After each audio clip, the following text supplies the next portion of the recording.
Hi, welcome to Jen's Daily Dish, where I bake things on camera for the very first time so you can bake along with me and learn from my mistakes. Today we're making calzones. You know, when you have your piece of pizza and you fold it up, that's exactly what a calzone is. It's like the pizza crust and all of the ingredients are in the middle.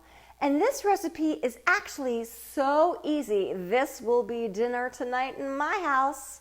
So if I can do this, you can too. And was inspired by this song for this recipe in particular. A calzone is like a pizza crust, a recipe so easy you can trust. Delicious and scrumptious, will be devoured in a moment by us. Easy to make with little fuss. Oh, that's right. So little fuss comes together so quickly. There's like a resting period and maybe one more. That's it.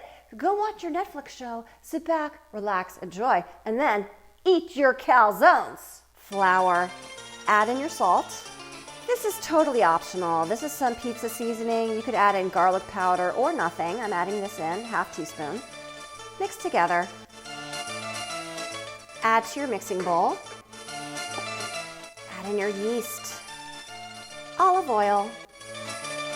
Start by adding half a cup of your lukewarm water in, and then work up to 3/4 of a cup if you need it. You want a very soft dough. Mix together.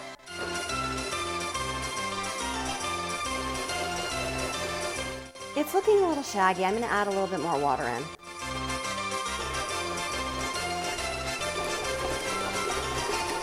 Let's check the dough out. It is soft and it is supple and smooth. It is exactly what we need. Go ahead and put this in a lightly greased bowl. Cover and let rest for at least 2 to 2.5 hours until it has just about doubled. While your calzone dough is rising, let's make the filling. You can fill it with whatever you like as long as the ingredients are dry. So I'm adding a little bit of pepperoni into mine along with some dried spinach, ricotta cheese, and it's going to be fantastic. Ricotta cheese, add in a little bit of salt, a little bit of pepper, your choice, a little bit of nutmeg. Mix together. Add in your freshly grated Parmesan cheese.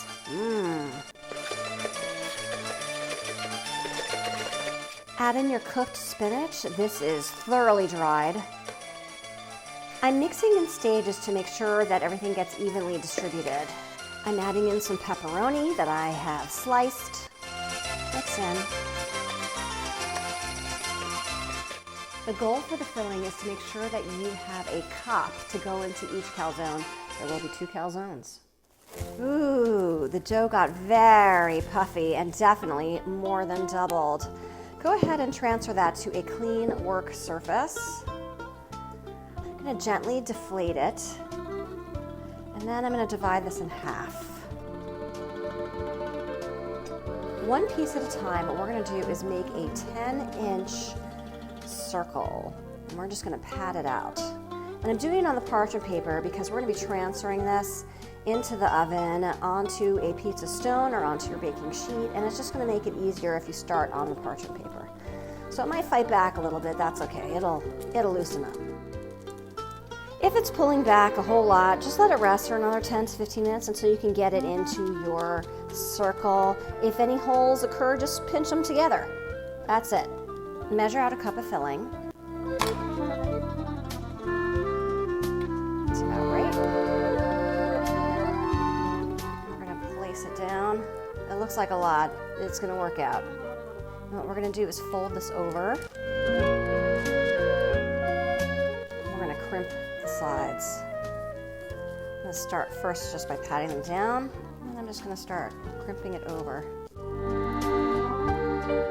Like you would do for a pie, you can go over it and crimp it with a fork. Move over to your pizza peel or your baking sheet, whichever works. We're going to go ahead and top it with either some sauce. I'm going to do some olive oil in this case. Cut 3 to 4 slits in it so that it can vent out when it's in the oven. Let rest uncovered for 30 minutes while you preheat your oven to 450 degrees, either with your baking stone in it or not. Either way works. Into the oven for 18 to 22 minutes until they're a golden brown. Mine are gonna slide right on top of that pizza stone that you see there. It's been about 20 minutes. They are golden brown. Time to take them out. Woo! Look at that. Let's see if I can gracefully do this.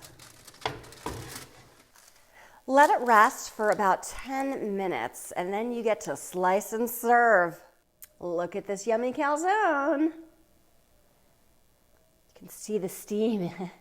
It's still really hot. All right. The crust is great. It's nice and crunchy. You could have put cheese on yours. You could have put sauce on yours. Let's take a bite.